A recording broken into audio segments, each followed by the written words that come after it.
I want to be left alone.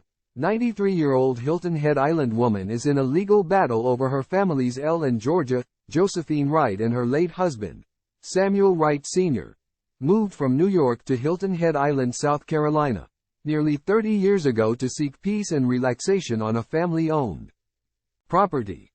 The 1.8-acre parcel of land had been in her husband's family since the Civil War, and it was there that they carried on family traditions, hosted Thanksgiving and Christmas gatherings, planted trees and bushes and built a porch, Wright said.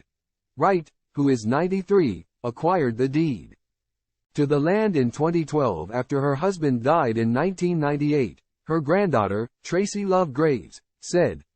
Now, Wright's beloved land is at the center of a legal battle with a property developer looking to build a residential development next door. According to the Post and Courier, Georgia-based Bailey Point Investment, LLC is planning to construct 147 homes. Graves said Bailey Point had previously showed up at her grandmother's house and offered $30,000 for Wright's land, which she declined. The developer later filed a lawsuit in February 2023 against Wright, claiming that her satellite dish, shed, and screened-in porch were encroaching on the developer's land and delaying the construction of new homes. The lawsuit asked for the removal of the structures and sought just and adequate compensation for its loss of the use and enjoyment of their property, and expenses related to delays in development.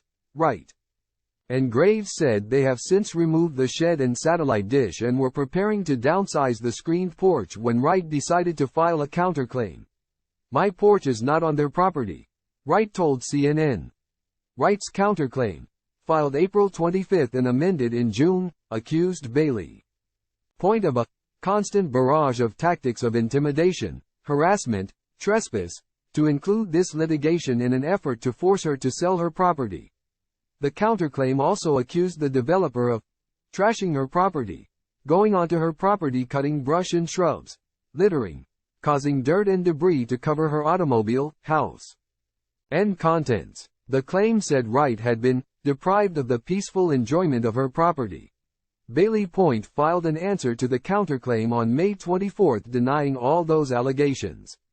The developer also denied trying to acquire Wright's land and being told it wasn't for sale. The legal battle is drawing renewed attention to the historic expropriation of black-owned land.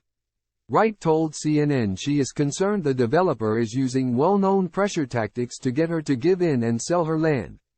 Attorneys for Bailey Point have not returned CNN's request for comment. Time equals 400 ms. greater than I want to be left alone, Wright said. I want to live on my property like I have always, in peace and quiet.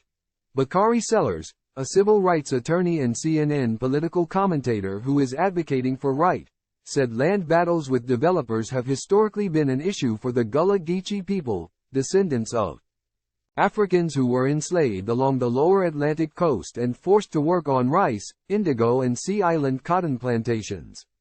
Wright's late husband was Gullah Geechee. Their land is so valuable, Sellers said. They, developers, have been doing this for years.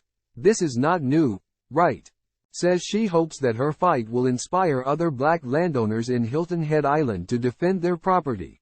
They have never been able to fight back, Wright said.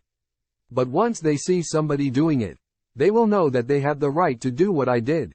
Wright's land fight has garnered the attention of celebrities, including NBA star Kyrie Irving, who donated $40,000 to a GoFundMe created to raise money for her legal fees.